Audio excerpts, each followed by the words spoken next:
Hi అండి, అందరికీ నమస్కారం. ఈరోజు మనం చేయబోయే వంటకం పేరు అరటికాయ బజ్జీలు. ముందు మనం అరటిపండుని తీసి దాని తొక్క మంచిగా తీసుకుంటూ రావాలి. అప్పుడు దాన్ని చిన్న చిన్న ముక్కలుగా మనం ఒక చిన్న కడాయిలో వేసుకుంటూ వెళ్ళాలి. ఒక 5-6 టీ స్పూన్ల చక్కెర వేసుకొని మంచిగా పిండేయాలి. ఎలా పిండాలంటే చిన్నగా మెత్తగా ఉన్నట్టు నీళ్ళుగా తీసుకొని మంచిగా పిండుకుంటూ రావాలి. పిండుకొని వచ్చిన తర్వాత కొంచెం చిన్నగా బేకింగ్ సోడా వేసుకొని మంచిగా కలుపుకోవాలి. మంచిగా కలుపుకుంటూ ఇంకొంచెం బాగా మెత్తగా కలపాలి. దాన్ని మెత్తగా పిసుక్కుంటూ రావాలి. మెత్తగా ఉండాలి. అప్పుడు అందులో ఒక 5 బౌళ్ళ గోధుమ పిండి వేసుకొని కలుపుకోవాలి. మీకు తగినంత గోధుమ పిండి వేసుకోవాలి. మీకు మరీ మెత్తగా ఉండకుండా మీడియంగా ఉండేటట్టు చూసుకోండి. దాన్ని చాలా మంచిగా కలుపుతూ ఉండండి. మంచిగా మీడియం అయ్యే వరకు కలుపుతూ ఉండండి. మెత్తగా కలుపుకుంటూ రావండి.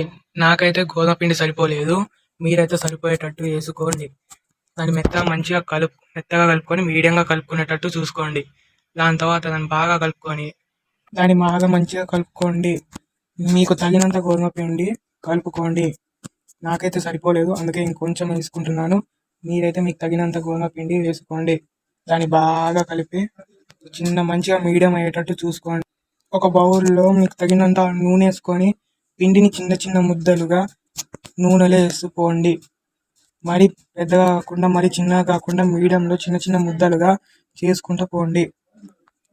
నేనైతే ఇది పూర్తిగా వేసే వరకు మీరైతే ఛానల్ని లైక్, షేర్, సబ్స్క్రైబ్ ఇంకా పక్కన ఉన్న గంట సింబల్ని కూడా వేసుకోండి.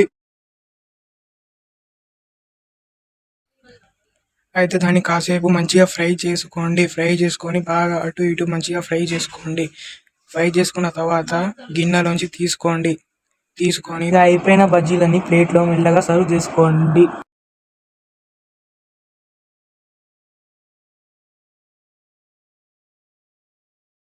బజ్జీలు మాత్రం మంచిగా స్మూత్గా పఫీగా టేస్ట్ అయితే చాలా బాగుంది. మీకు గిట్టే నచ్చితే కింద కామెంట్ చేయండి.